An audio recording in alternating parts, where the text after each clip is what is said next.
Alright, what's good, ladies and gentlemen? It is the Master Reviewer here once again, and today we are going to be doing a review for Skyfall, the third James Bond movie. I have done the previous two, and now I'm doing the third one. And so let's just get into this, shall we? So starting off, background knowledge. By the way, in the future, I'm going to probably not do background knowledge for every single video that I do because there's just some reviews that I just don't really have any background knowledge to give. So like this one, for example, there's nothing really for me to say, so I'm just gonna start straight away with the plot. So this movie, I would say the plot is probably the best one so far. It doesn't have the immediate hook like Casino Royale did, where it's like gambling against terrorists, but it does have this interesting, like, you have what's his name? Silva. Yeah, you have Silva, who is like this rogue MI6 agent who was betrayed by M like years ago, and so he's like out for revenge. So that is very interesting, and to see like all the like planning that he does and his plans come into fruition. It is probably, in my opinion, the best plot so far in the James Bond movies. I do think that towards like you only see him from like in the middle of the movie. That's when you get introduced to him. So beforehand, it is a bit slow, like to get up to that point where it's like the main guy that they're going after is Patrice. So I think more so when you get to the actual parts with Silva, then the plot really starts like becoming the best so far in the franchise. So the plot, I will probably give a, where's my paper here? The plot I'd give overall, like, it's about a 7.5 out of 10. I think that's fair. I think it was very good, the plot. I was very invested. In terms of characters, Daniel Craig's still doing a good job. It's interesting in this movie, you have like this like internal struggle that he has going on, where it's like in the last movies, his internal struggle was more so like, who can he trust? Like, was Vesper, like, did she really love him or not? But this one, I liked it a lot more. The internal struggle that he was facing was like, is he still capable of being an MI6 agent? Can he still be a can he still be 007? Or has he gotten too old? Is he like too out of his league at this point? He's like, you see in the movie, he passes like none of his tests. M has to lie to him about it, and he struggles with that. Like, he has to like decide like if he can trust M, or if like M is playing him like she kind of played Silva. So James Bond, he's like very interesting in that aspect in this movie. The other characters, M, she plays probably this movie, she plays the biggest role so far in the compared to any other of the previous movies. Q, he's a new character in this. I remember when I first watched the movies, I thought, from what I remember, I thought he like shows up in like the second movie or maybe even the first movie, so I'm actually surprised he only showed up in Skyfall. I thought he was like here way earlier, but Q is probably honestly my favorite character in the whole franchise. Like, from what I remember, like I just like all the tech stuff that he does. Like, he's very useful. He's very like, he's young. He's a young character. He's like more, not relatable, but like, you know, like he's more not charming, but like likable, I guess. But so he's my favorite character in the franchise. He's very good. What else we got? We have Mallory. He was all right. He was played by Ralph Fiennes, who's a pretty good actor in my opinion. He's in stuff like the Grand Budapest Hotel. He was in the Kingsman. So he's a good actor. He does a fine job here. He's not like the star or anything. Kincaid, he wasn't bad. Like, he was like James Bond's like a caretaker or something, or the game master they called him. So he was good for like the bit that he was in. Moneypenny, she was here. She didn't really do too much. She did shoot James Bond at the start, and then kind of like gave him some information towards the middle. But other than that, she wasn't really like a big character in this. But you know, when she was there, she was fine. Silva, he's the real star here. Like, every scene that he's in, like, he's great to watch. He's very menacing. He's probably a better villain than the chef. I always forget his name, but the villain of the first movie, Mads Mikkelsen's character, because in this one, like, you actually have he's actually doing more stuff. In the first movie, you had the chef. He was just basically, he ran a poker game, and then he tried to poison like James Bond, and he was like, you know, he was smart and stuff, but he was clearly like, he wasn't in control of the situations. That was one of my not critiques, but like I thought it was good for the character. Like, he didn't seem like still had like flaws and stuff. In this one though, Silva, he's like very much in control of the situation, which I think is much more menacing, and he does a lot of he's good as a villain in that aspect, and he's just great to watch. All the stuff that he does in the movie is very threatening. It's very much interesting to see his plans coming to fruition. It's just all good stuff with him. Like him a lot as a character. Severine, I don't really. She wasn't. She was fine. She was barely in the movie. She gets shot in the William Tell scene, so I don't really have anything to say about her. Patrice, once again, he wasn't like. He was kind of like a filler villain. Just you were waiting until he gets like the real meat and potatoes with Silva. So Patrice is kind of like the appetizer. So I guess he serves his role fine. I guess so.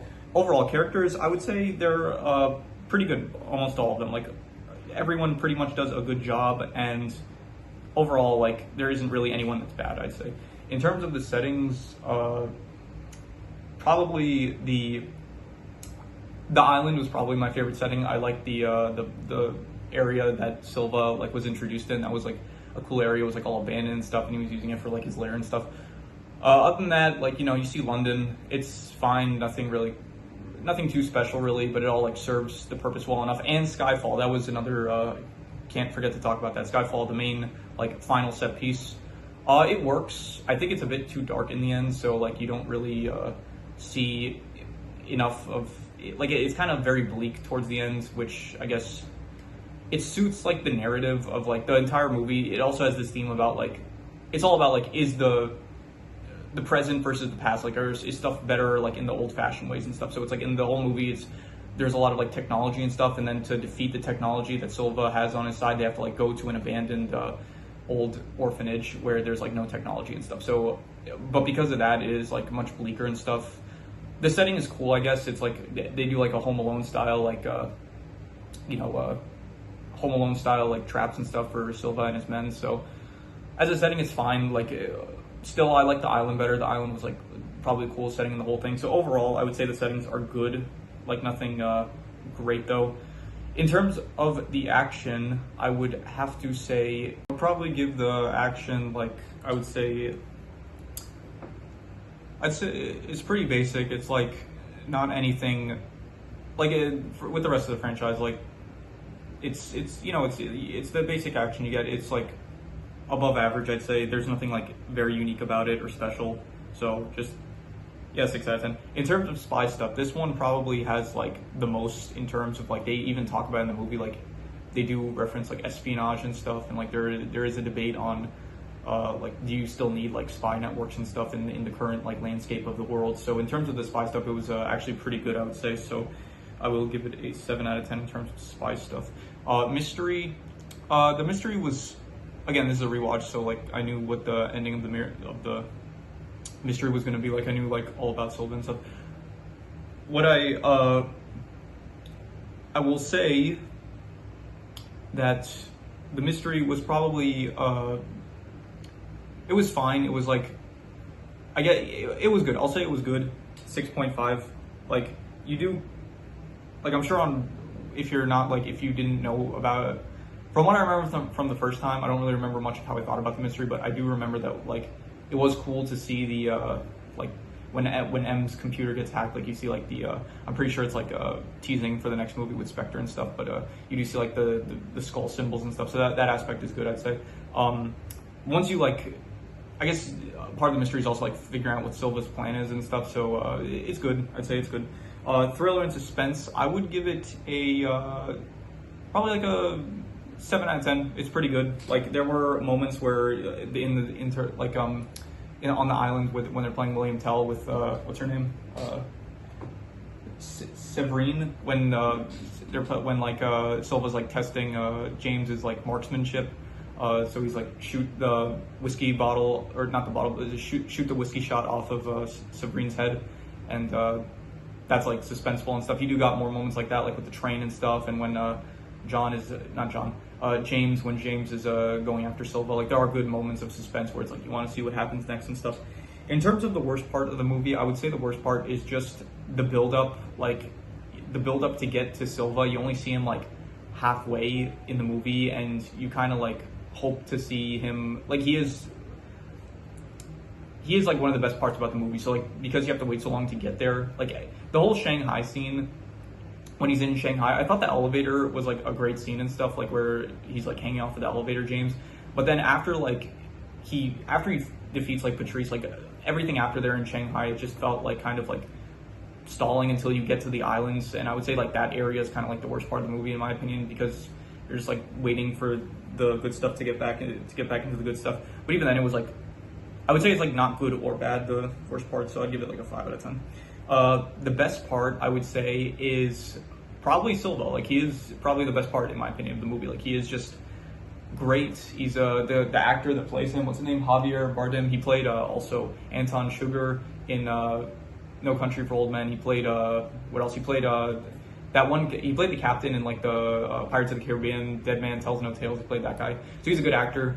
He does a great job as Silva. He's like menacing. He's very intelligent. Like, he comes across as like a genuine threat, and he is someone that like is very entertaining to watch. Also, the music, he plays like every scene with Silva, like he plays music and stuff. The music's great that he plays. Like, I liked all of it, especially the one at like in the William Tell scene. That was very good. So Silva, he was honestly 8 out of 10. I'd give him 8 out of 10.